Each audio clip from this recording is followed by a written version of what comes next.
Winner!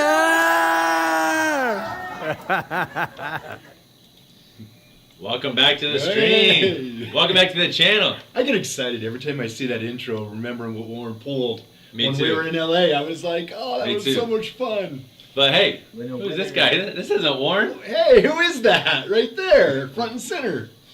Welcome, Mike. We got a guest today, and Warren's there too. Let me do a right screen, and we'll transition this over so we can see all of us here. But you can tell the reason why I don't do this, because look how weird this looks right here.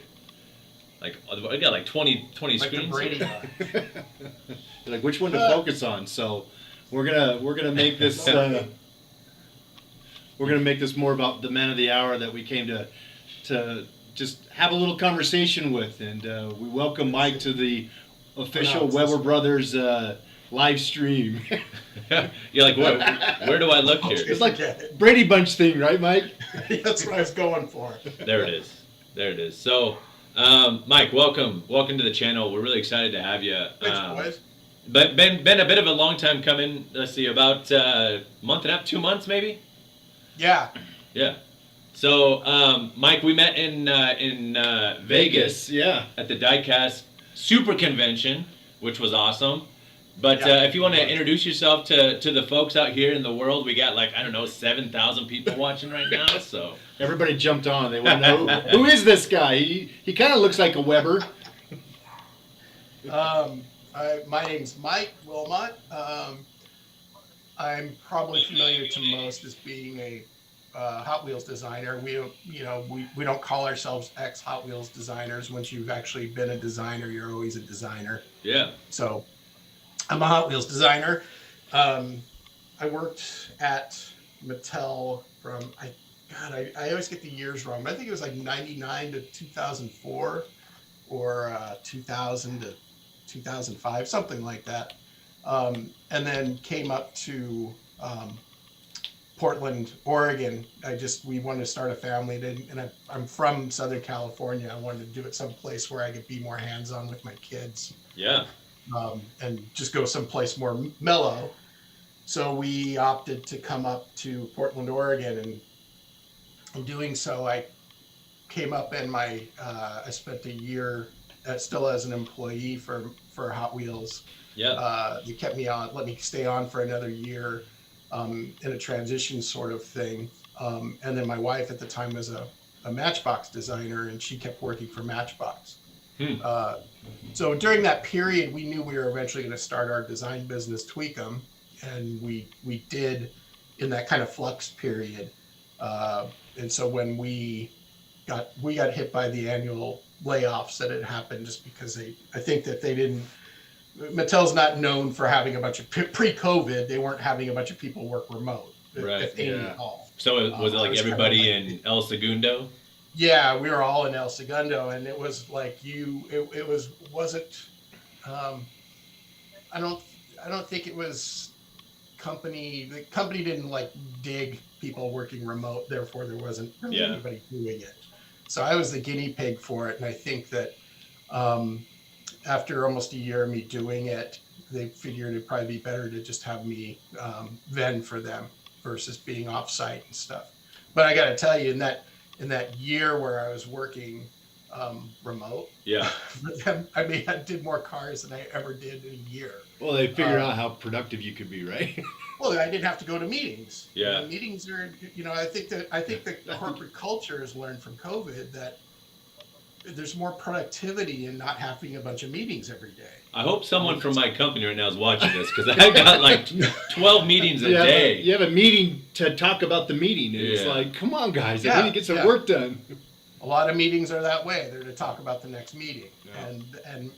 And Mattel, no offense to Mattel, but Mattel is a corporate culture, and there was plenty of those kind of meetings. But hey, guess what? They exist at Nike. They any cool company. They have meetings to talk about meetings. Yeah. So pre-COVID, that wasn't really like a thing, and now it seems to be the thing. It seems to be that companies have become more productive with remote working and stuff. Absolutely. So I'm to this day, I still some of my bigger clients, I have FaceTimes and Zoom meetings with people, and they're still working remote. Yeah. Yeah.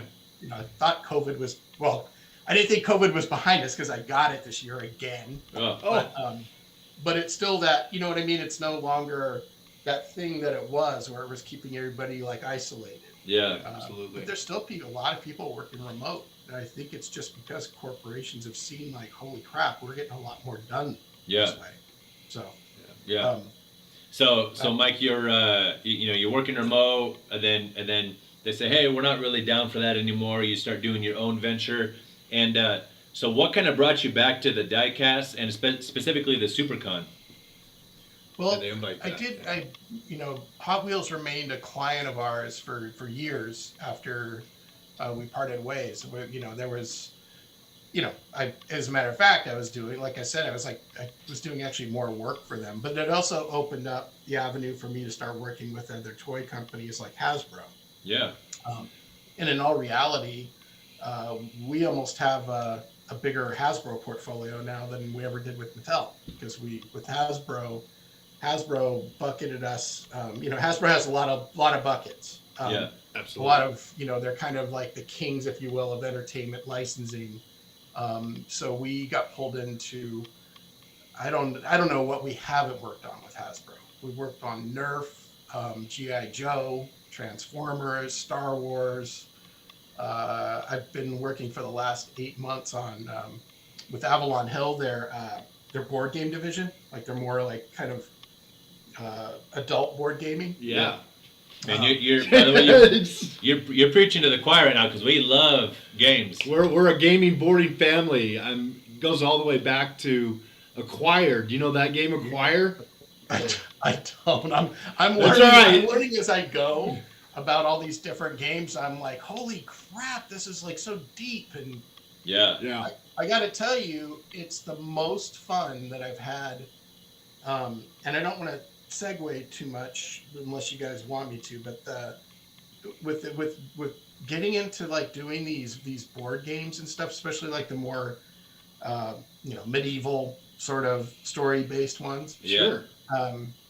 I've gotten lost in it. I mean, it's all the stuff that I grew up on. It's the Frank Frazetta world. It's all the stuff that like got me drawing in the first place when I was a kid.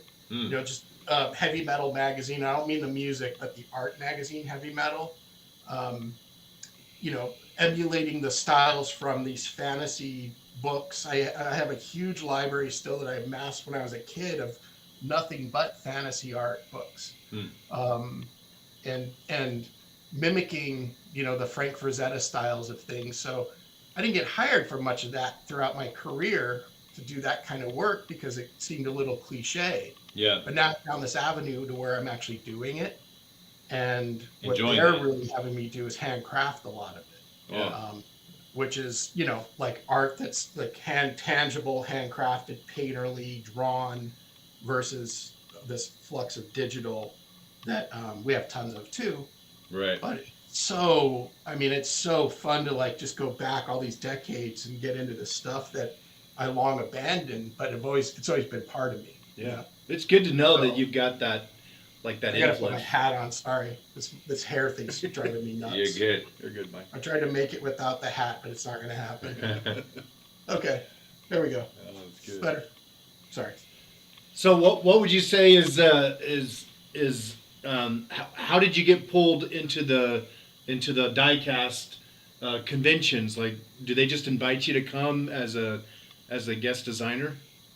Well, when I was at Hot Wheels, the conventions, I didn't even know they existed until I was there working, and then all of a sudden we were, it was part of what we did. Yeah. Working, doing the Hot Wheel, the regular convention and then the nationals. Right. And because my sort of blip on the radar got bigger and bigger while I was there. Yeah. It started becoming sort of a mandatory thing that I had to go to those things. And I had a blast. And frankly, I developed these just amazing relationships with collectors that I didn't even know existed until I was sitting at those conventions and signing things. And I started becoming aware that people were coveting my design work and following it. And they all knew which ones were mine. And it was freaky to me. I had no idea that existed until You had stalkers and I had no idea. Or stalkers, groupies. That's Yeah. And haters too. Oh, I'm sure. Oh, yeah. I had people come through and tell me that they absolutely hate what I was doing, but Man, they still had Really, right in the convention, they just say that. If you don't have haters, you're not doing it right. You know what I mean? That's what they say. This is a story. I was rapping with the guys from Neverland a few weeks ago, and I told them this story about when I was in it was probably about 8 months after I started there, and I was in a Toys R Us, and I started going into Toys R Us on the regular because, you know, as an employee, it's not like you get a bunch of free toys. It's not the way it works. Like, you don't get like, oh. That's what I assume, by the way. Yeah, we did. I assume that your collection's like this, just like Hot Wheels all over your place. It's a pretty strict security issue there of making sure that employees aren't walking out of there with a bunch of stuff. Yeah. And that was even when I was there. I know it's got tighter since. But so I would go into Toys R Us to look for my stuff to just see how I'd always see a sample before it went public. Yeah. But I wanted to see it on the shelves. So I'd always make it a habit to stop into Toys R Us, check it out, see what the things look like on the pegs. I started becoming a student of the brand.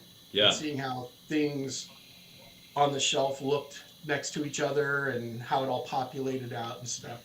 And the story I was telling the Neverland guys was that I was standing behind a father and his kid, his son. The son was like 4 years old or something, and the dad, they didn't know who I was, of course, but the dad had asked the son to pick a car out, and he went, and it was awesome because the kid went right for one of mine. Nice.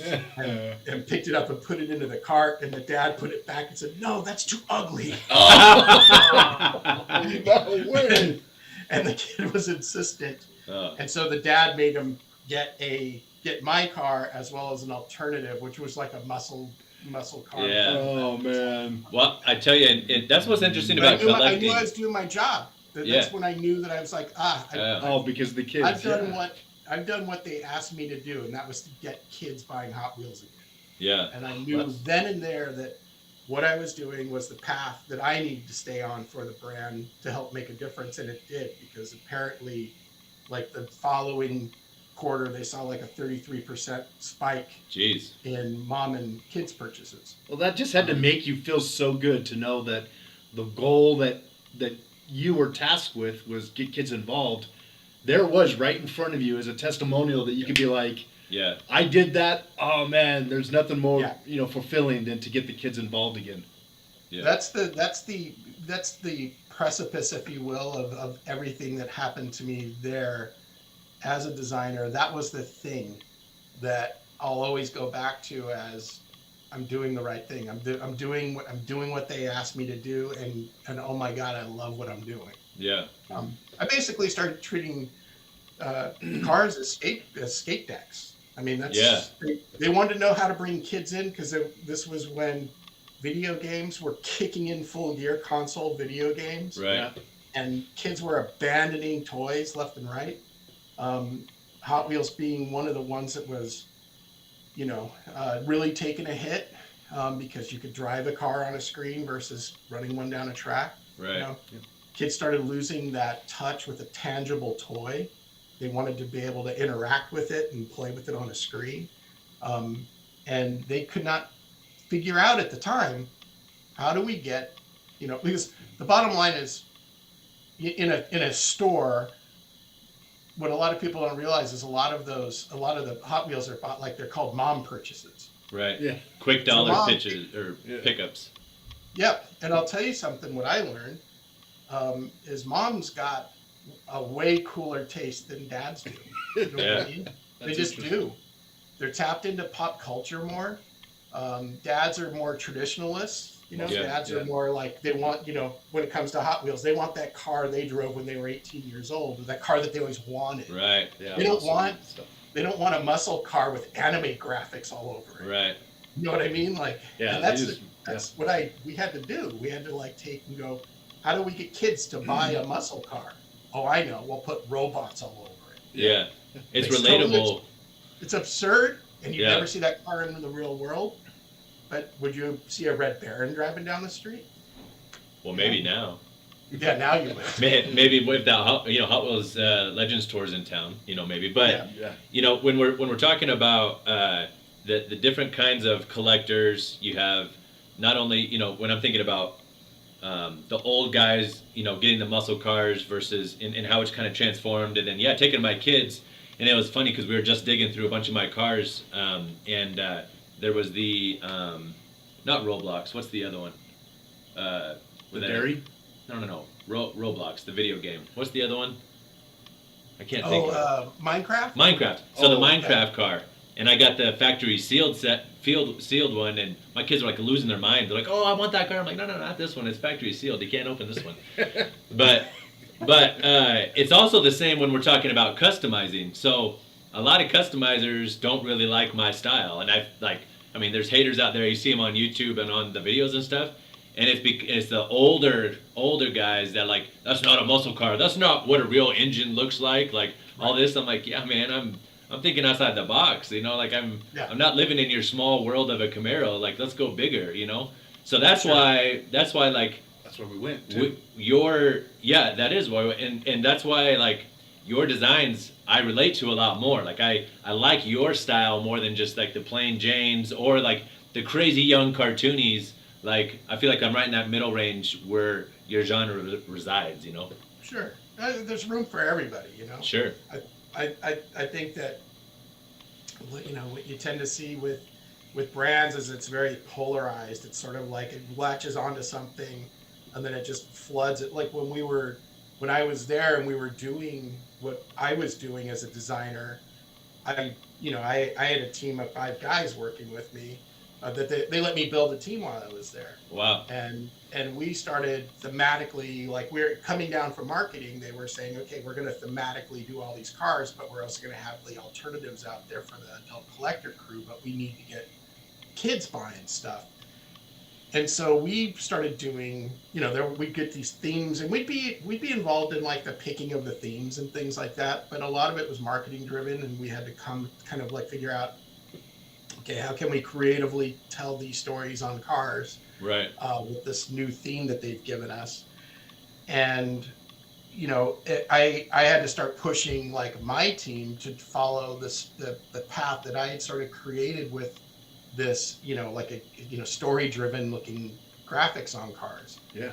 To the point where all of a sudden that's what all of Hot Wheels looked like. And that was never my vision. I never wanted the brand to be look like this conveyor belt of a bunch of artwork all over cars. We had, in my opinion, we needed to suit everybody's taste. Right. And I think it got a little out of balance while I was there to a point where there was a backlash that after I wasn't there anymore, they got back to being really traditional and being, kind of countering it without, like with the extreme opposite. Is going back to the basics, going back to those cars the way the cars looked in the 70s and the 60s and all that kind of stuff. Yeah. And I appreciated it. I understood why, but I think it's that tendency that companies do where they don't find a balance. Yeah. I think they're a much more balanced company now in their output, but I just saw like kind of an extremity, almost like a backlash to the stuff that we did. They went the opposite direction just a couple of years later. Well, maybe it was they didn't have you, and so that's the way you're interpreting it. When all realization they didn't have Mike no more. So. Well, they have look, the guys they have there are phenomenal. There's a couple of them that were on my team that are still there that now outlasted me by almost 2 decades. Yeah. And they're fantastic guys. Yeah. And they're still there. I mean, the guys I work with are still there. Unfortunately without Wayne, but all the other guys that I work with, they're all still there and they're thriving. And they got a lot of respect from the community, and they've grown as artists. It's phenomenal. So I think their answer to where we put Mike now was like they moved me over to like monster trucks. Interesting. So they put me over with like, let's keep him in the outrageous bucket. Yeah. And have him work on the Monster Jam line. Yeah. Do you think that had to do with the amount of real estate that you had to work with? On the think, card, that's what I'm referencing. Sure, I think, but when I was there, we were taking cars that had minimal real estate and finding a way to squeeze Yeah. like a bunch of stuff. You were telling on us about that, yeah. I mean, I think my very first car that I did there was like the teed off, that golf cart. And the very first thing I got, and I have to backtrack here, I was hired by Mike Geralda. Okay. Who's a good friend of mine, and at the time I came on board. I actually didn't know I had gotten hired. It's a weird story, but he interviewed me, looked at my portfolio, and said, "When can you start?" And I said, "Oh, when do you need me to start?" And he goes, "Monday." And I said, "Okay, great." And I went home, and Monday morning he called me and said, "Where are you?" And I went, "What do you mean, where am I? I thought you were going to give me work." And he goes, you got to be here for orientation." I said, "Orientation for what?" He goes, "I hired you." And I said, "You mean I got to go there?" And I had no clue that I'd been hired as a Hot Wheels designer. I thought it was a freelance gig. Wow. Okay. So anyways, I went, "Can I come tomorrow?" I had no idea that you actually hired me. So long story short, I went in, I said, "I'm going to give this a couple months and see, like, I never wanted to work anywhere." And I loved it. I got there, I sat in a cubicle, and I was like surrounded by the most amazing creative people, like all around me, interacting with them daily, all day long, and it was heaven. That's because awesome. I'd spent my whole career prior to that so isolated, traveling with bands and things, and doing all the things I was doing prior to Hot Wheels. I was mobile. I was always on the run. Settling down with Hot Wheels was a gift, and I didn't foresee that. So the first car I think Geralda gave me to do was a golf cart. You are familiar with the teed off? Yeah. Yeah. Yeah. That you can actually hit a ball off of it. Right. Yeah, it's cool. I love that car. Oh, for sure. What a concept. So he told me there was 3 rules. We couldn't put girls, guns, or devils on cars. That was the 3 things that I couldn't put on. But he said the sky's the limit after that. But we can do skulls. And I think I did all 3 in the first 6 months. I didn't show anybody, and I was just like getting them back from the factory, going, "Look, Mike, I got a car that I put guns on it." That's awesome. All right. That's awesome. So, So Mike, when we were my second car, I actually put a devil head on it too, and I think that was a no-no at the time. Do you remember which one that one was? The 32 Deuce. Oh, nice. Oh, okay. It didn't get I think it was produced? my second car. And I just did like a cartoony devil head on it. Yeah. That's hilarious. But yeah, it was quite a time, and we pushed a lot of boundaries. But Good times. So when we were planning on going to the Diecast convention, we saw the list of names of all the designers and everyone that's coming out, and same as LA. So we went to LA October? In October, yeah. Last October. Warren and it was our first in-person where we all went together.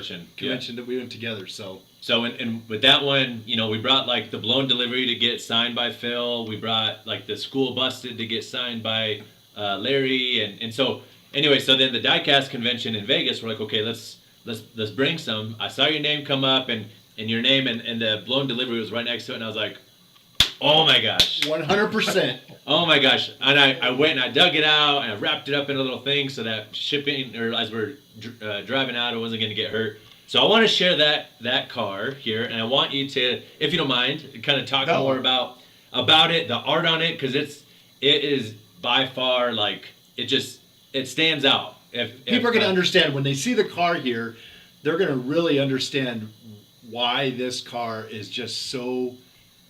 Well, probably everyone right now looking at the YouTube. That's the picture that we use to kind of promote this, but. So, my guy. I mean, talk to me about this casting and the art that went along with it, and your thoughts. Yeah. Well, I posted about this yesterday. I've been really holding off, like on a lot of since the convention we met at. I've been holding off on the story. I wanted to wait until because I came back like so moved about the whole scenario that that you're well aware of. But I didn't want to post about it or anything till I knew that we were going to do the show. So I got to kind of on Facebook last night write up a few paragraphs about it. But that casting, well, that car, I love that car. It's the best car for graphics. It just is. Yeah. And the thing about it is, I'd never done one up to that Dream Halloween car. And I'd done a couple of Dream Halloween cars before, and I think I did one as an employee, and it was kind of like, okay, the midst of everything else, I got to get this one done. So it wasn't. Was that the Nomad, or was that the drag bus? I don't remember. I did a drag bus the year prior to that one, and it was like a pumpkin graphic. The orange one, right? Yeah. Yeah. And you can tell one has a lot of thought into it, the other one just doesn't. And I think that I had a better lead time, to be honest, with the blown delivery with that one. So when I was given this one as I like to look at all this stuff as I do with anything I do as a canvas. I'm an artist first. And so I look at everything as a canvas, and what can you do with the canvas that you're being given? Yeah.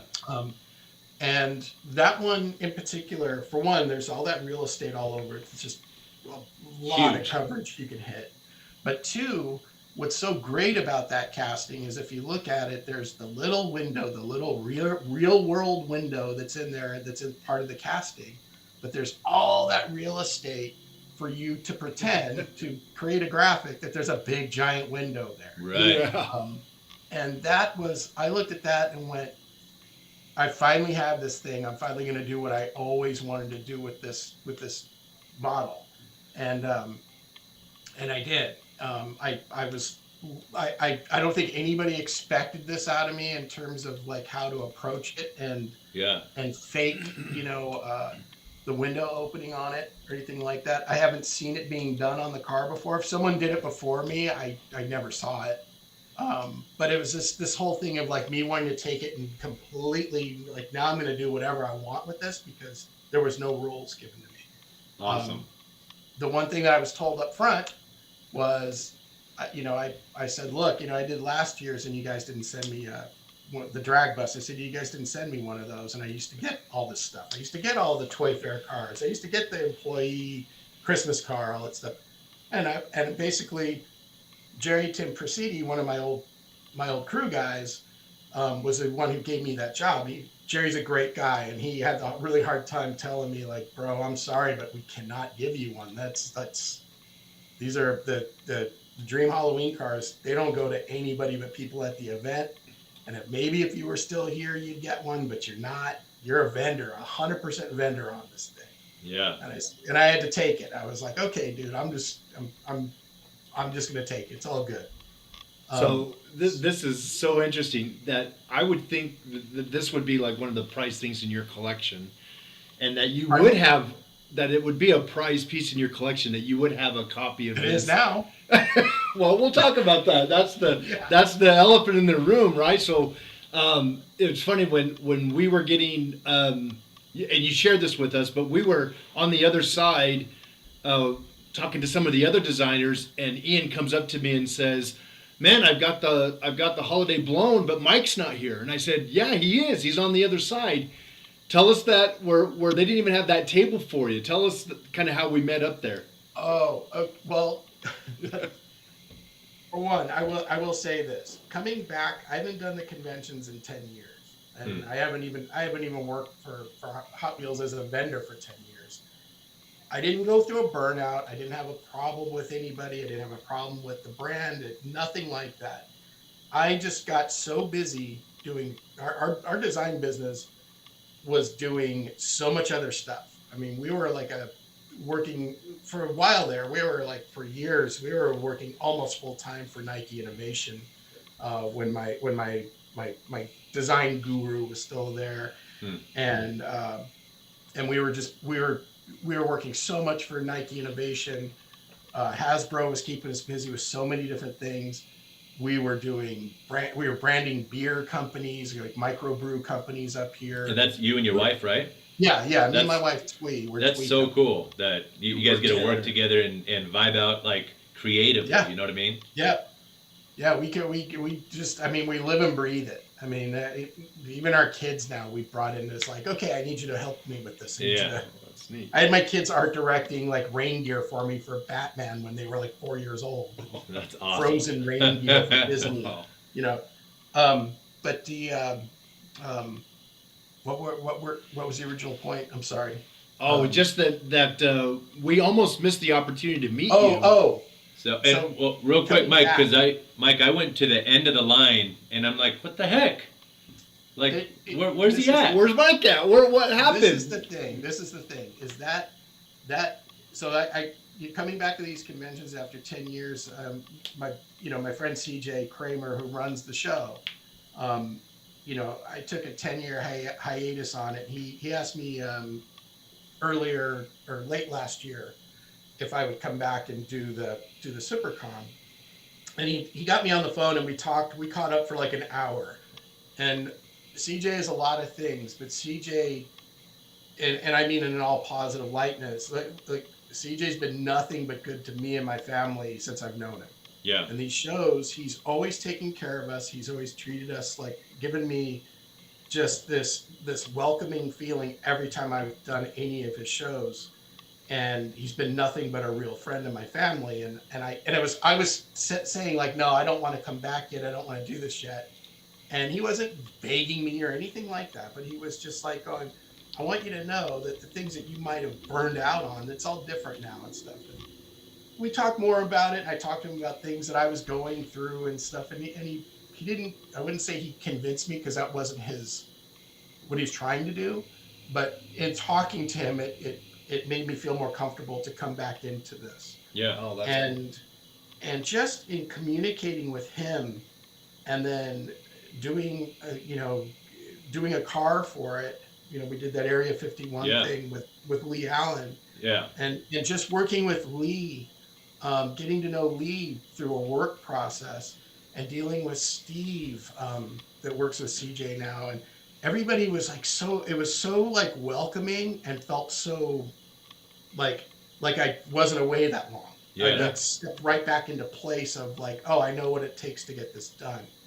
That it was like butter. It was just like smooth situation. So coming back out and doing that show in Vegas, I was nervous about it because I kind of felt like, frankly, I've been away for so long. I wasn't sure if I was even relevant to this community anymore. I felt, and I wasn't worried I was going to go out there and be ignored. That wasn't it. Yeah. But I definitely felt like this might be kind of a fly in, fly out sort of thing. And I went there and it was like coming to a homecoming. I mean, I didn't expect it.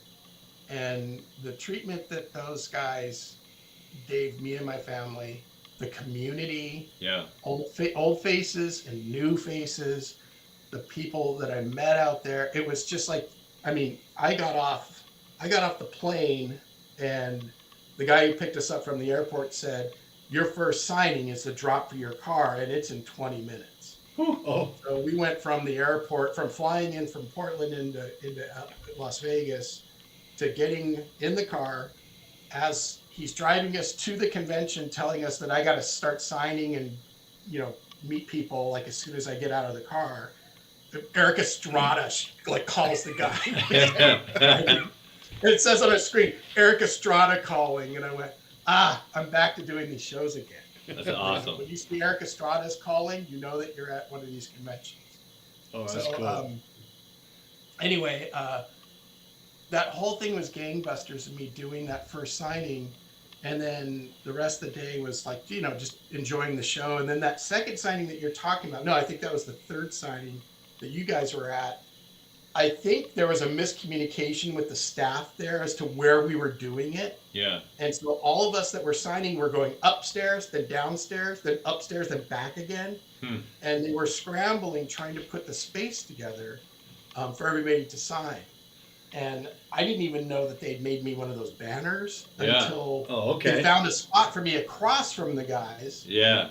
Well, I'm across from all the Hot Wheels guys, some of them that I used to work with, sitting across from them, and they're like, as the whole line is going through and everybody's signing their stuff, I'm looking at everybody's backs, as you know. Yeah.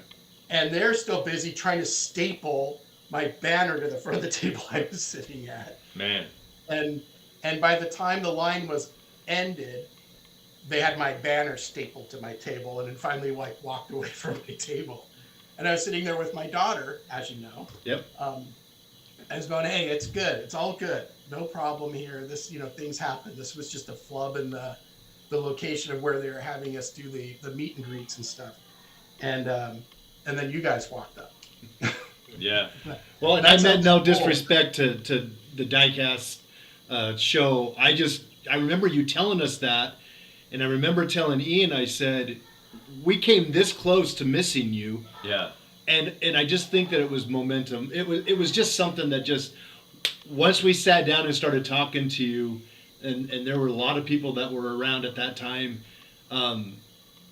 we were truly, truly excited about getting this one car signed. Yeah. And then I'll let you kind of jump in from there on you were telling, like, when Ian first pulled it out. So let's start from that point, because you had talked to your wife about the car. There were some great discussions there. So as far as the actual casting, so this is the Dream Halloween event, and it's in New York, if I'm not mistaken, right? East Coast. Does that sound right? Is it? I thought. Or was it Chicago that they did it? Okay, well apparently we don't know where it was in LA. We don't know where it's at. I don't remember anymore. So, but Mattel puts on this event, and it's for like AIDS research or something like that, and they give away exclusive, not only Hot Wheels, Matchbox, Barbie, but like, there's a handful of things. So the only way you could get this car is if you attended, or if you were one of the scalpers, as they're leaving the event, and like, hey, I'll give you $100 for the car, and people are like, okay, like, I guess so, whatever. I was just here for the dinner and the charity, right?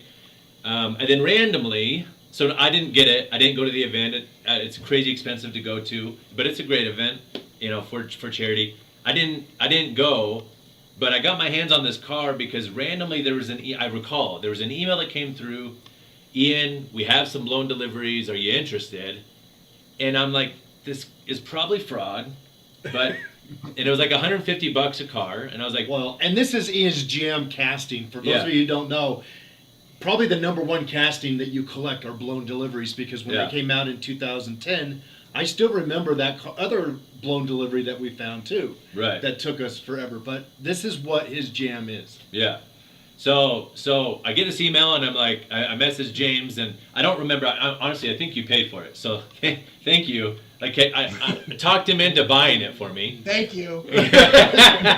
Talked him into buying it, and so it comes through, and like we actually get it. It wasn't fraud. I don't know who the email came from now as I go back and look at it, but so I got this casting. I've had it for, I don't know, 10 years, something like that. At least. I mean, it came out in 2011, and then maybe 2012 is when. Yeah. So then we're going to this convention. It's our. And ironically enough, Mike, like the whole reason why I went to this convention was for the custom contest where I entered the blown delivery that I built. I was this close to chopping up yours and making it a custom. No, I'm just kidding. No. I did not that one, but we did find another one to give to you to chop up. I did. I found the mail-in one, and that's the one I chopped up. But. So anyways, it's pretty exclusive and hard to get, so that's why I was excited to get it signed. Then we meet you, and you were talking about like you were able to see one for the first time the day before. If you want to kind of walk through that. Yeah, I had never even seen one. I just didn't even. It was it was one of those things where that just blows my mind that you didn't see. I'd never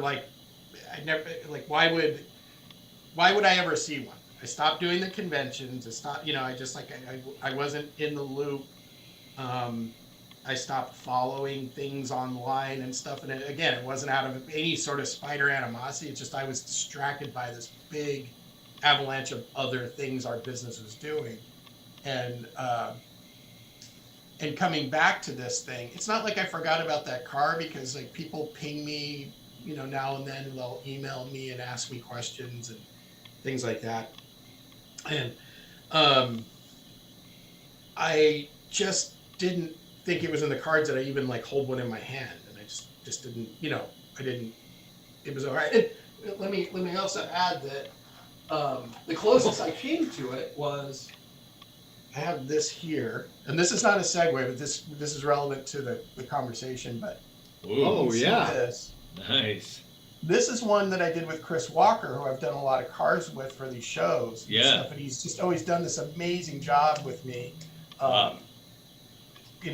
So this is what I did after the one, the Dream Halloween. Give me like a year. What do you think that was? This one had to be like 10 years ago, 11 years ago. 2013, great. Mike just showed us a car that we're gonna have to. I gotta go hunt that one down. We gotta go hunt it down now. So this was my, not my solution, but it was like when me and Chris Walker talked about like doing a blown delivery for that show. Actually, CJ had said let's do a blown delivery, and I don't know if his intention was you did the Dream Halloween, so let's do one for the show. Yeah. We never had that discussion, but Chris and I had talked about like, okay, I'm going to take that same kind of concept of creating the window for a character to be driving the vehicle. Yep. Yeah. And I'm an old school Black Sabbath fan, so I did this whole Black Sabbath sort of tongue in cheek themed car for it. So that was the closest I'd ever even come to feeling the weight of the car, is after I was given a few of those.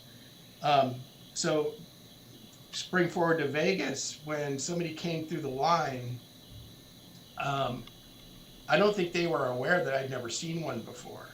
And they put it down in front of me just to sign, just like any other car that I would sign. Yeah. And I got like completely like the blood went out of my body. I just like never thought I'd see one, and here it's right in front of me, and he's handing me a gold pen to sign it with. And I went through the whole explanation with him that I did with you guys of like, I've never seen it. I've never even seen this before, and I'm like, I'm choked up that I'm even seeing it for the first time. Yeah. He had me sign it. He was a nice enough guy, and you talked for a while. We took some pictures together and stuff, and he just, really, he made my trip. He just made my trip, bringing that along with him and having me sign it.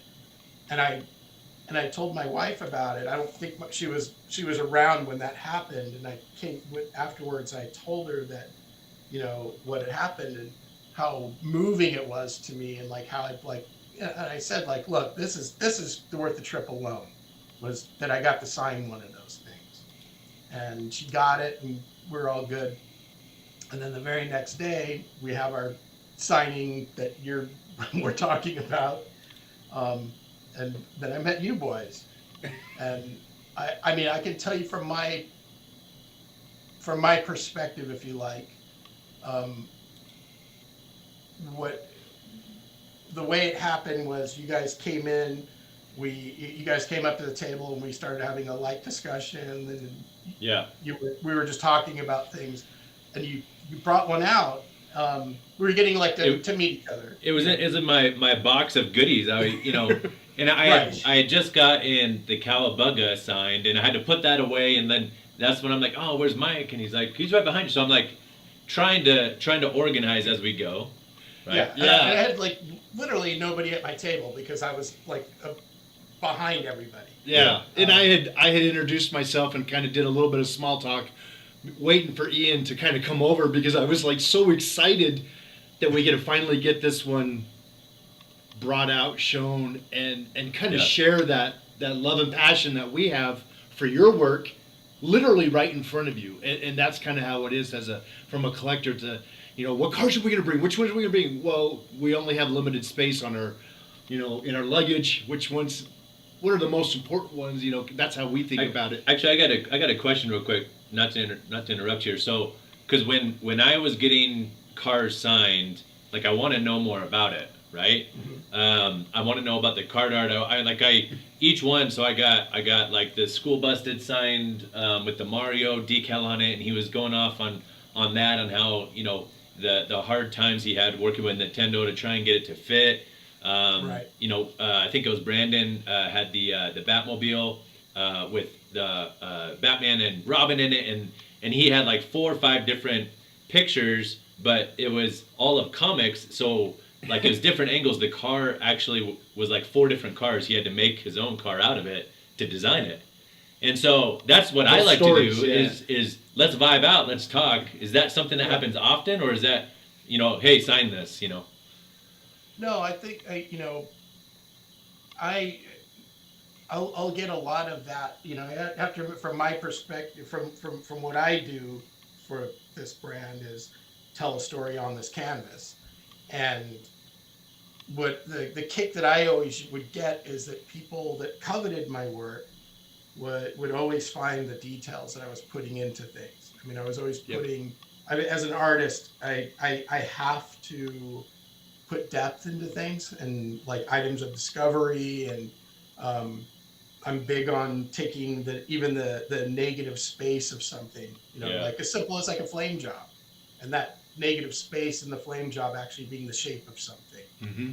These items where people like find things, because it goes back to when I was a kid and you'd get vinyl records and you'd go home and you know you'd listen to the music, bad or good, but you'd stare at that album cover art while you're listening to the music.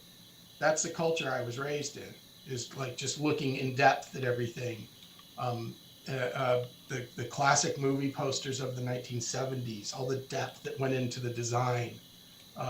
That's how I do everything, unfortunately, which means I tack a lot more time onto what I'm doing because I insist on that. But that's usually what people would, if anybody wants to talk in depth about anything, it's usually that. That's cool. It's usually the people that find those items that I put into things. Those, I wouldn't call them Easter eggs, but that people take the time to find the depth that I put into it. Sure. So that's always been sort of the conversations at the tables when I'm signing things. That's cool. And that's the stuff that I really appreciate the most, is that people are taking it home and treating my work as those album covers. Yeah, In Absolutely. a modern day sense. if you Like will. this, right back here. Yeah. All Yeah, these- I mean, that's just, these are our even album you know, covers. look at how much better the card art has gotten over the years. It's You know what I true. mean?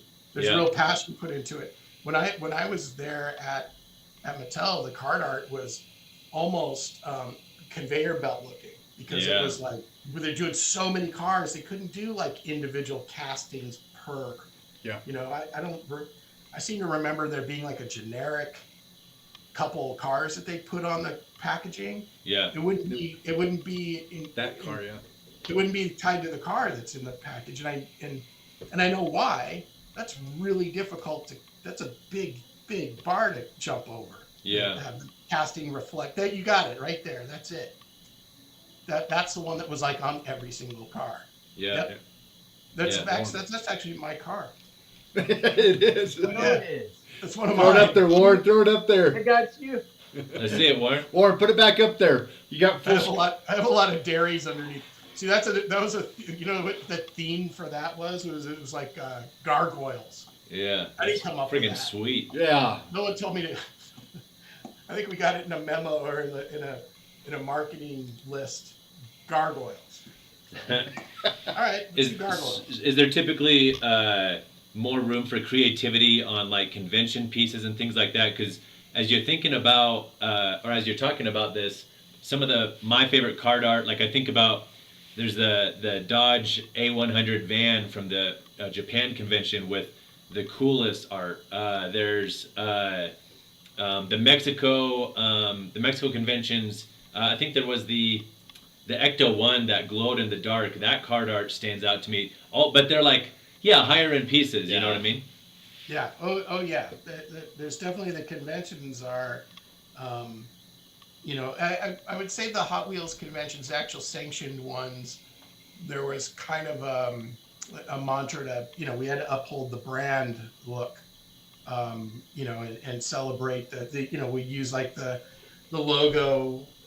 Usually it was me or it was usually split between me and another person when I was there who was doing the convention logo for that year. And we would utilize it for the packaging for those. But these ones that were like offshoots that, like, for example, with like, you know, CJ shows, that was the first time, you know, CJ had told me that, like, dude, this is an open canvas for you to desecrate any way you want. Wow. And there is no rules here. This is you go and do what you want to do. So the ones in the past that I had done with Chris Walker, me and Chris would kind of, you know, bounce some ideas and you know, just go like, oh, dude, let's just do stuff that hasn't been done yet. So Yeah. we were, you know, always, you know, card art was always a reflection of what was on the car.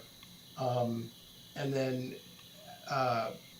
all these years later, and working with Lee for the first time, like Lee was this guy who just started pitching ideas at me, going like, dude, what if we put it in this and and I can't even say what the stuff he says. Yeah, Good. no, it's good. He's a big thinker, and Walker is too. Like those guys, if I said, okay, I'm not going to do the packaging, I'll let you guys run with it. I mean, I should have let him, because both those guys are going like, well, I'm going to build this monster thing to put your little car in. Right. Yeah. So both those guys are just complete craftsmen, and huge respect, and nothing but great times working with them. And then this recent string of stuff, and truthfully, me and Lee are doing a lot of work and together this year. And even my wife and his wife are working together as well, creating stuff together. Yeah. So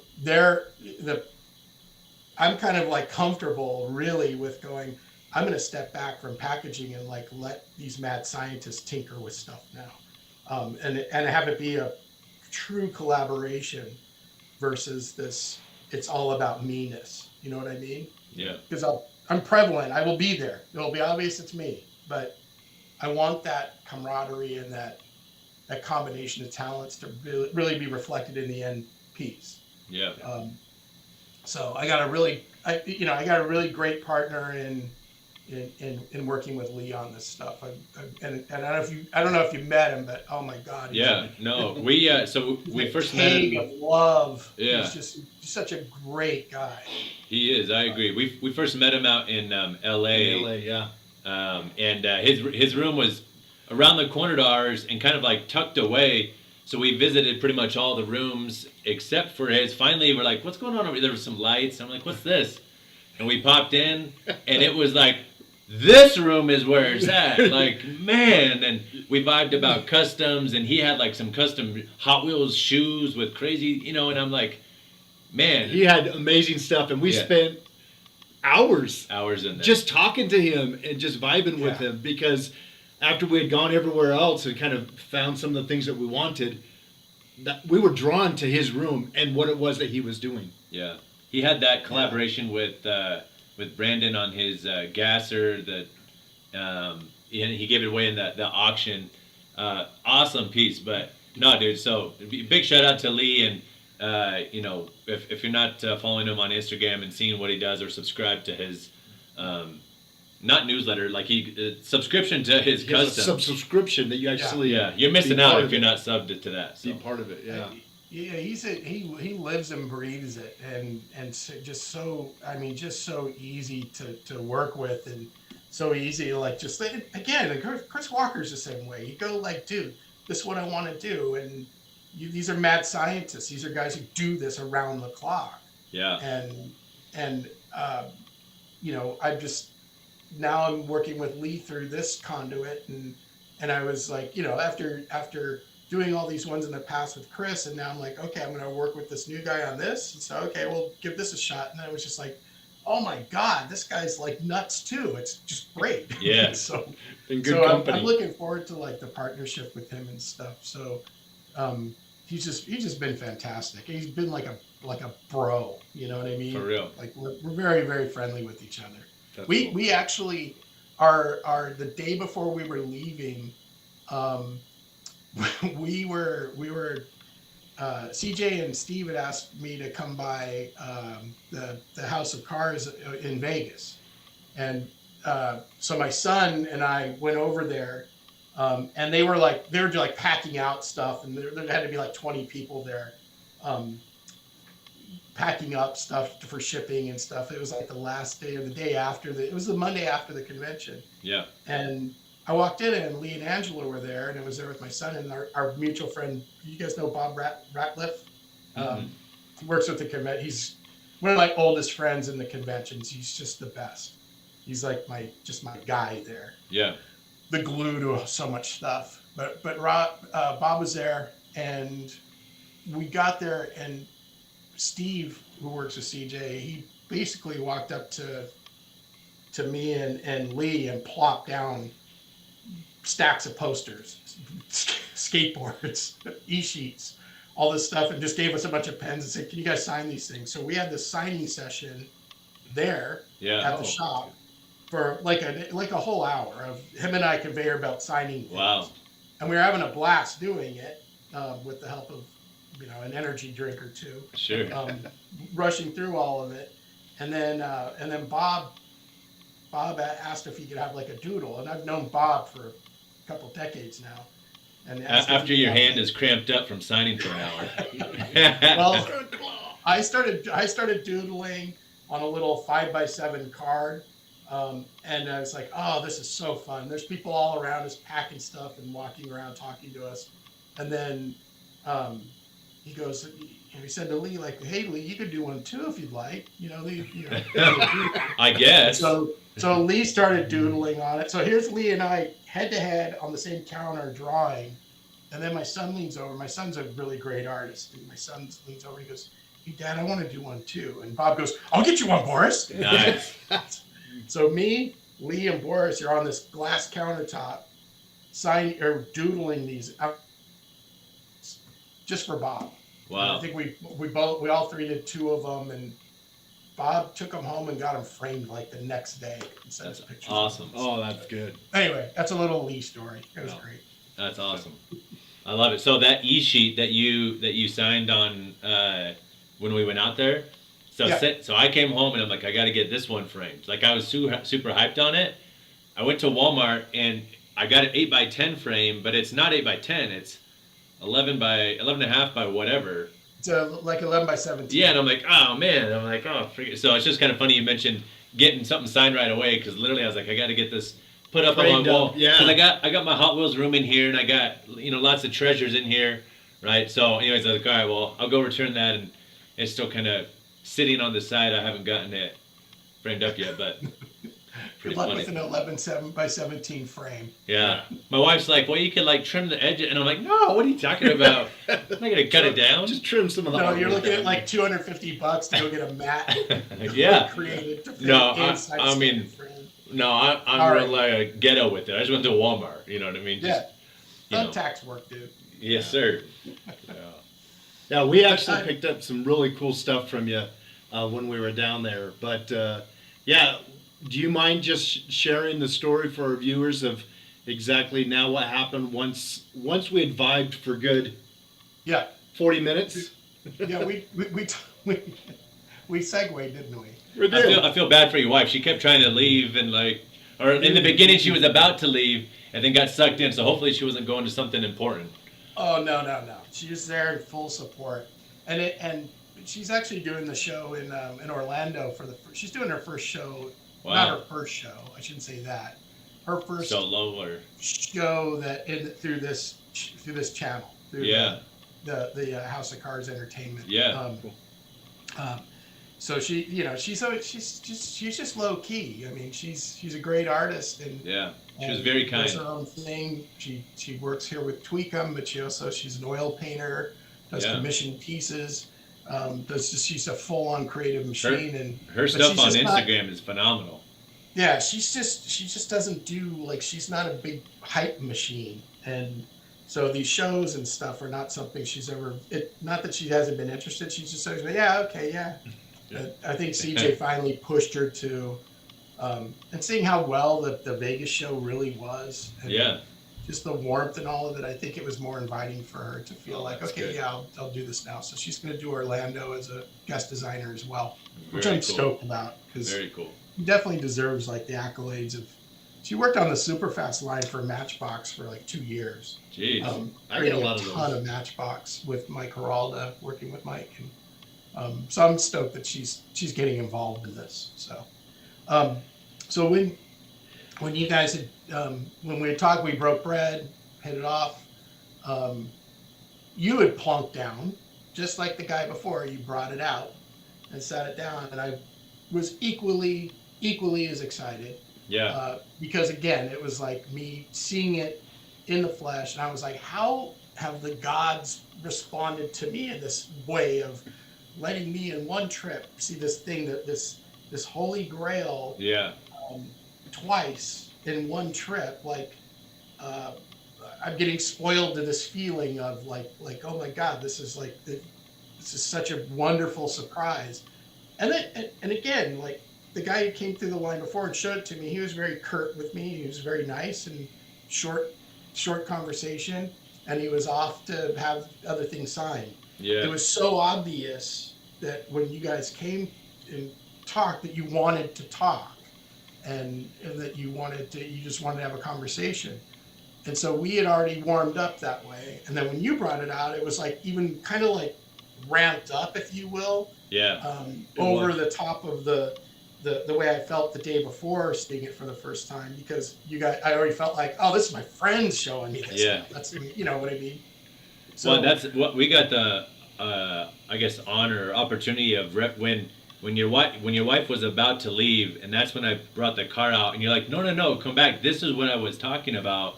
So right. I was able to live that moment watching you, get excited Right. with your wife and talk about it, Because I told her the night before that I got to sign one of those things for the first time and hold one, and and how important it was to me. And Yeah. and she knows that I'm a sentimental goof, and Yeah. and she knew how important it was to me. And Well, so And we could when tell you that. brought yours out and put it on the table, and she was, like you said, she was about to leave, and I said, no, this is the one I was telling you about. This is it. Look, there's another one, and these guys got one too. Look at this. And then I told you why I was so excited, because you guys weren't privy to the fact that I never got one. Right. We It didn't wasn't know that. public knowledge. I didn't go on anywhere and say, I didn't complain. No grievance anywhere about it. Yeah. So there's no way for anybody to know that I didn't even have one in my possession unless I told you directly. Right. And prior to meeting you guys, that guy is probably the only guy who ever knew that I never got one of those. So when I told you the story, and I picked up the gold pen and I said, okay, do you want me to sign the case or do you want me to sign the bottom? You said to me, Ian, don't sign it because that one's yours. And I didn't know if I heard you correctly or not. And I went, no, I mean, where do you want me to sign? Yeah. I heard it, but it didn't register that you were actually giving it to me. Yeah. I said, no, but where do you want me to sign it? And he said, no, I'm giving it to you. And my gut reaction was, I can't take this because it's too important to me. It's too big of a deal for me to receive something like this. It's too kind of a gesture for me to react to. Yeah. Well, and that was right after I had just told you how much of a fight it was to find one and get one. And I was like, I'm so hyped to get you to sign it. And then, honestly, like as we were, going back and forth and talking and vibing out, and it hit me. I'm like, this isn't my car anymore. Like I can't walk away. It's not mine anymore. It's his. So I think I went through like 10 different shades of acceptance of. Yeah. Guilt was one of them, because I felt like I just told you the story to con you out of a car. Yeah. Well, you even looked at your wife and you asked her, you're like, did you set this up? Like, Yeah. I recall that, like, and your wife and I look at each other like, I don't know who you are, I was genuinely like choked up. Like I didn't know how to process it, because as simple as anybody that might see this might think of, as simple it is to give somebody something like this, There it is. For somebody who doesn't understand how relevant this is to me, the person who had a hand in creating the end product of it, and the history that I have with this brand that I adore, that I've adored since I was a little kid. I I played with Hot Wheels since their inception. Yeah. And I was lucky enough to have a thumbprint in its history. This sort of has always been the thing that I really got to be me on, and I got to do something so different with it. And when you go online and you Google it, it's the thing that people always hold to the standard that I set. You know, it seems to be like it's the trophy piece, important man. to a lot of people. Yeah. To have that handed to me the way it was, with the sincerity and the kindness that you guys give to, I just didn't know how to. I didn't know how to respond to it. It's not just a little toy car. It's a story that was gifted to me. It's the whole package of the duration of time, the developing a friendship through this, everything that comes with the gesture, the depth of it was so overwhelming in a really quick moment of like, holy crap! I don't know how to. I can't take this. I can't. This isn't something I can do because I'm just not. I'm not wired to feel. Like how do I behave in this situation? Yeah. So, you know, there's been a few things in my diecast career that, you know, as an employee, there's things there that were really big to me, that were just phenomenal. Like I mean, it's where I met my wife. You know, it doesn't get bigger than that. That's awesome. You know, a whole lot of things, relationships, a lot of great things to come out of my being a Mattellian. And then being inducted to the Hall of Fame. Yeah. And I got inducted with the Snake and Mongoose. I mean, I had the Snake and Mongoose cars when I was a little kid, you know, and I was getting inducted with them. Wow. To Chris Walker making me things, because he respected what I did so much that he would make make items for me and present them to me at these shows. These are all moments that like my heart was in my throat. I didn't know how to respond to it, you know? Yeah. And this thing was, I gotta say, it was the upper echelon of all, because it was just this, it couldn't have written a better script about it. Yeah. Just the way it all happened. Yeah.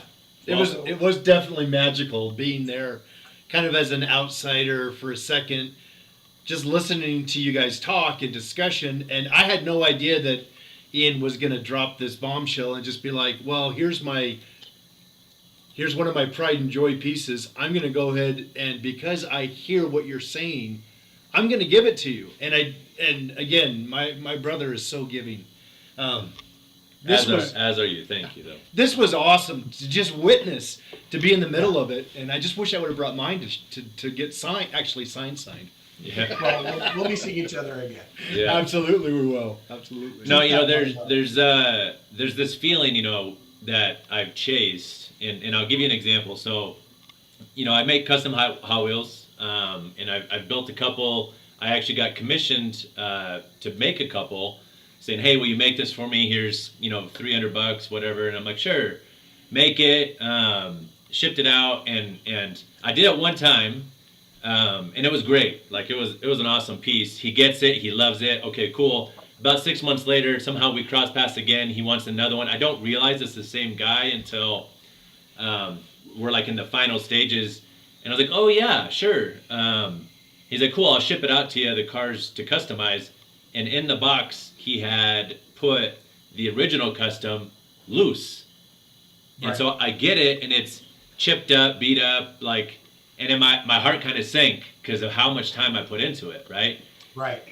So I actually shipped him it all back, and I returned his money, and I said, I'm sorry, I just can't do it. And he's like, well, I know you do great work. I'm like, I know, but respectfully, I just can't do it, you know? And I tried to be as like clean cut, and like I was turned off by it. And so from that moment forward, I started, instead of commissioning pieces, just building customs for people that I knew would appreciate them.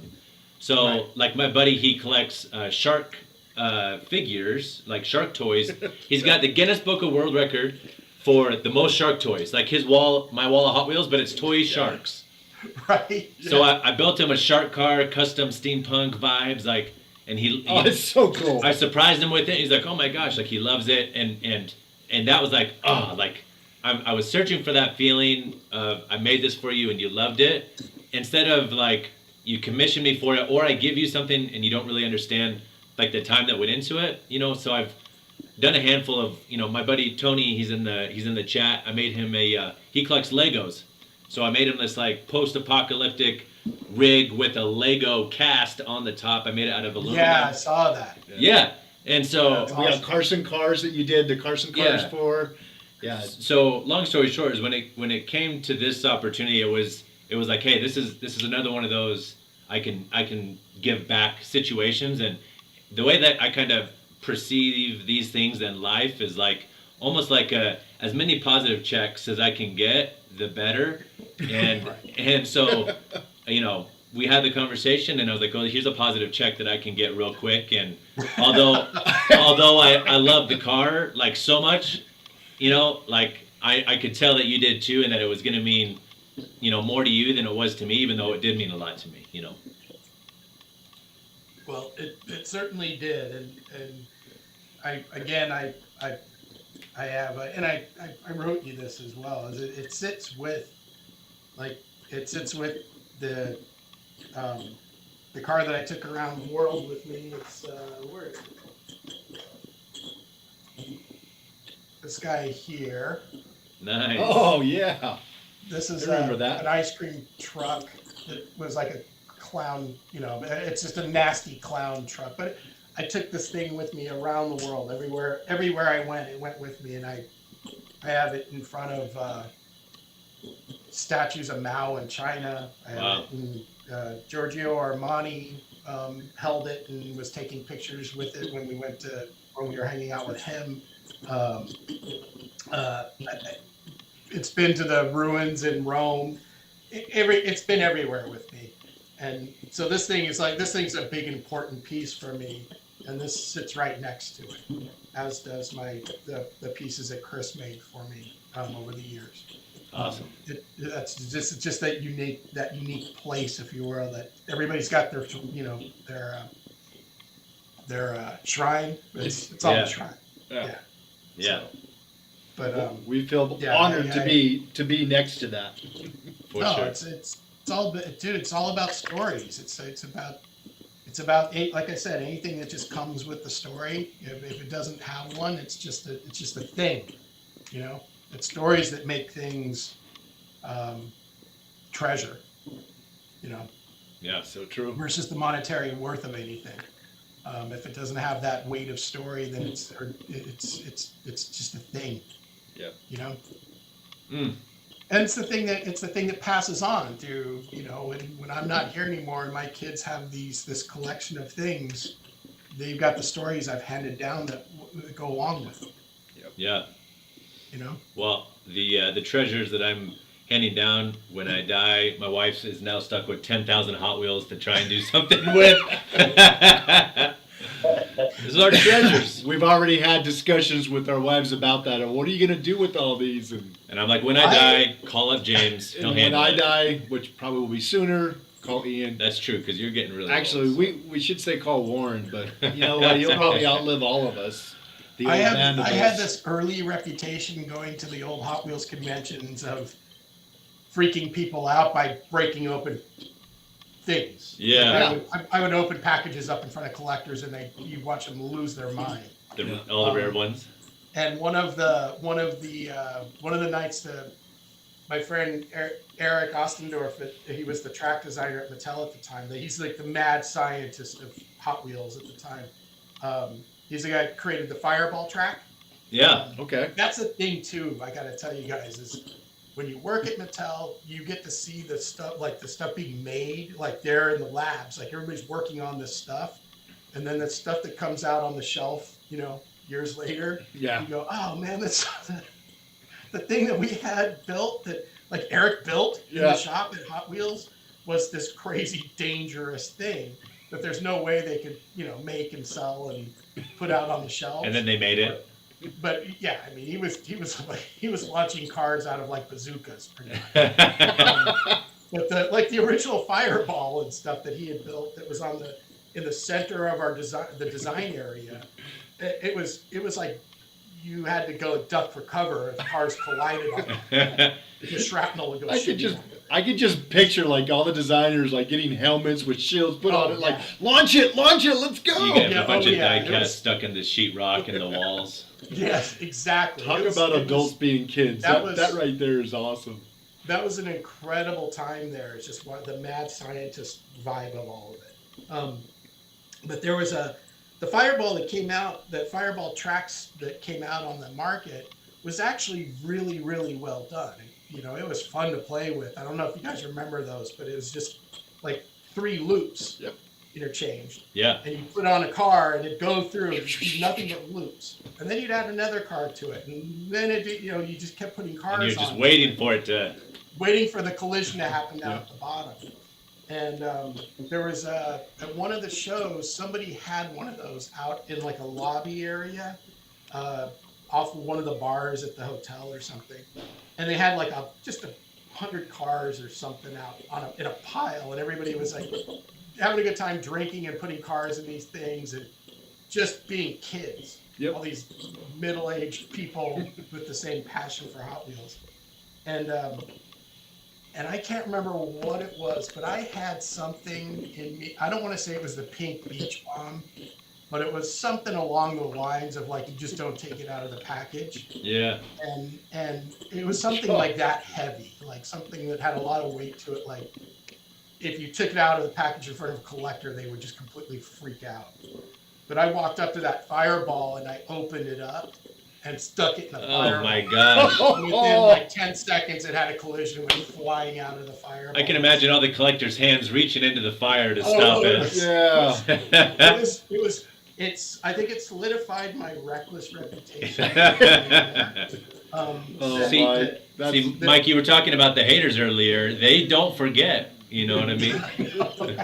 They're going to each convention. They're like, I remember what you did. I remember that. Watch his hands. He's going to pull a car out. But after that, it was almost like I was always being dared to do that kind of stuff. Like, don't give it to Mike, he'll take it out of the package. Don't give it to Mike, he'll slingshot it across the convention. Something like that. But that's awesome. Kids, they're cars.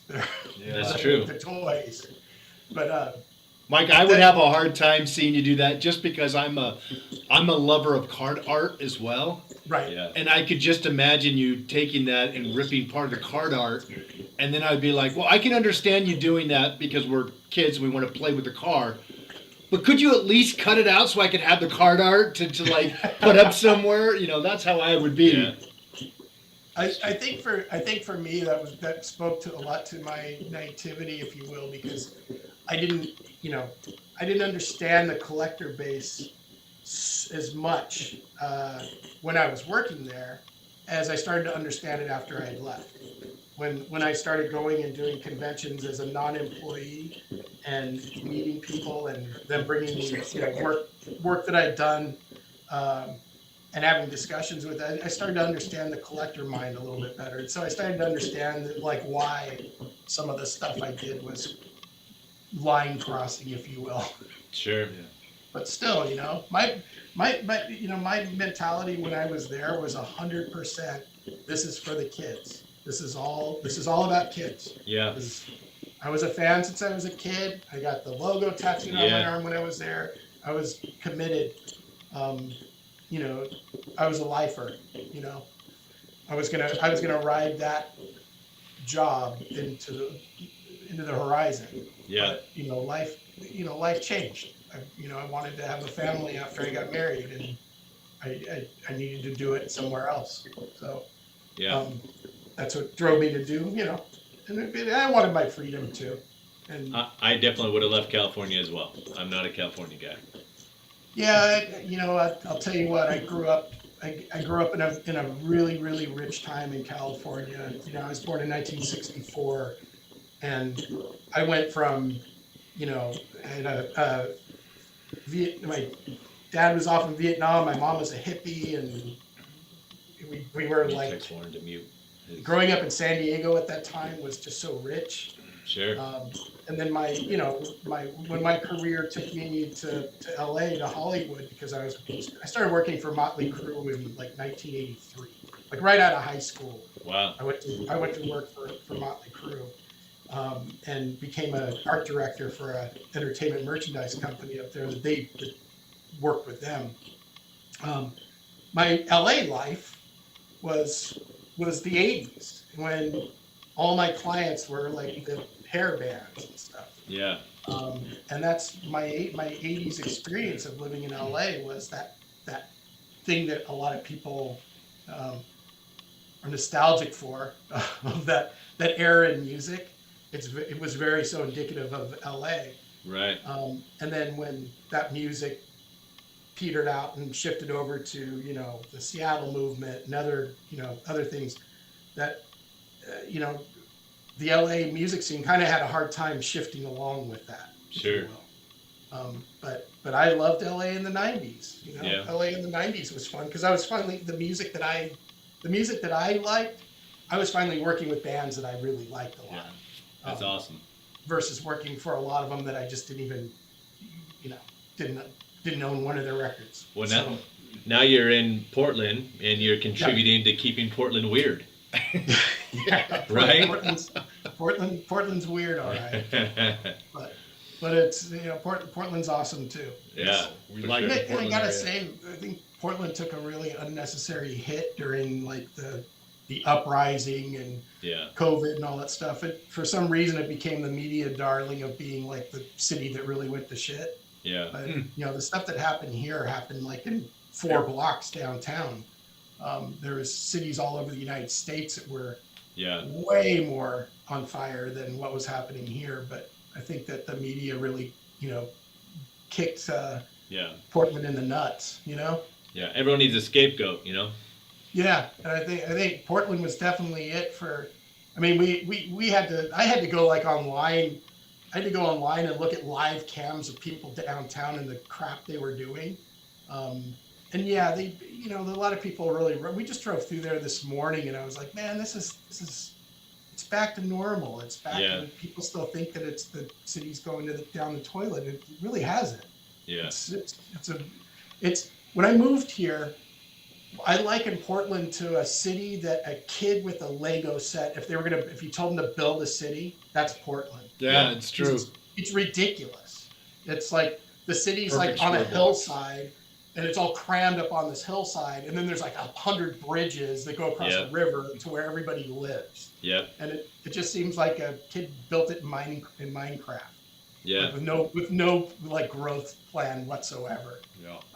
And I love it about that. Yeah. No, we like Portland. Like we were saying, we're from Spokane area originally. We live in Utah. Other brothers up in Spokane. So, we visit Portland, and I was always confused driving around because there's so many bridges. But yeah, and I was like, which bridge? It's a weird thing city is you to just navigate for sure. take a U-turn and there's another one to go across the other direction. Yeah. Exactly. And there's diagonal streets here, which is new to me because California is a grid. Right. I came here, I'm like, oh, turnabouts. What is this? Like, it took me a long time to get it. Yeah. So. Well, maybe one day you'll be able to pump your own gas. Don't worry, it's coming. I know. Hey, I'm cool with it. It's like I feel all fancy when I pull up there, and I'm like, ding ding, come do my work for me. Yeah. So it was never an issue for me. So we've been on for like an hour and 20 minutes. Yeah. I mean, we've got a lot of stuff that we can talk about, Mike. We've got a lot of some of the stuff that you're working on right now. Should we go into something like that or do a part two? Well, there's obviously rabbit holes with you, Mike. We're finding all your rabbit holes. So yeah, I'm the tangent king. I apologize. We love it. Actually, you're preaching to the choir, my guy. So no, I mean honestly, it's been a great show. I think we can find the end of this, but we'd love to have you on back in the future. Yeah, man. But no, I mean it was awesome meeting you there. And you so generously, as we were, talking, saying that we do YouTube videos and stuff, you're like, yeah, I'd love to come on and join, and you man your word and you jumped on with us. We really appreciate it. It's been awesome. Well, I'm good with it. it just goes. And look, really, if you guys want to do this again, we can go into more of the other artwork, and I can do a better job of pulling up relevant artwork as well. All of it's relevant. Hey, like I said, And honestly, I do it. If we connect, we do this again, we will. I'll be able to talk about it a little bit more. I can say that I'm working with Hot Wheels again right now. I just finished a project with them, and we became vendors again for Mattel after a 10-year hiatus, and we just finished a really fun project for them, and hoping to keep that alive, keep that going. Blink twice if it's a blown delivery. I'm working with the House of Cars guys. I'm working as a creative cog in their machine, doing things with them and all the different sort of expansion that they want to do. I'm facilitating that, working with CJ and Steve and Lauren. That's awesome. We've got a couple other things on the table. We're talking with our friends in Neverland. I love what they're doing over in their space. It's exciting. So there's a lot of things that we're tinkering with, and we're trying to get. I miss toys, and even though Hasbro's kept us really busy with but I miss working in the diecast space, and I'm really looking to get really busy in it again. It's like this time away from it has really re-energized me, and meeting people like yourselves and all of the just like I said, seeing all the old faces and meeting a bunch of new ones and this new energy that's being pumped into it. Yeah. I've spent too much time walking away from my legacy and my heritage and my history of what I've done in my career to try to move forward and keep doing things. And I've been really bad about celebrating the past and raking in things that have made me who I am. That I'm not thinking that way anymore. I'm going to grab onto what's important and fortify it even more. Yeah. Well, to speak for the diecast community as a collector, welcome back. Yeah, welcome back, and we're welcoming you with open arms, with big hugs, and just saying thank you for coming back. And, thank you, man. And do what you do. That's what we vibe on, is what you do. Yep. For sure. No, I appreciate it. I've gotten a lot of really great feedback and enthusiasm, and some really, really nice emails sent to me, that I've been really doing nothing but supporting this feeling that I really want to get busy in it again. So cool. Doing a good job of getting busy with it. Awesome. Okay. Well, again, we appreciate you joining the show. Until next time, I'm DJ djiweb. I'm Dr. Flyfisher. And that's Mike. You guys say your name. Oh, I'm Mike. That's how we end our shows. Hold on. Where's Warren at? Where's Warren? You gotta sound off. He's making a delivery. G-Funk Retro. G-Funk Retro. Hey, we appreciate you guys, and we'll catch you all next time. Later. All right, guys. All right, cool. We stopped streaming. Yeah, wow, what a great show, man. Oh, thanks, man.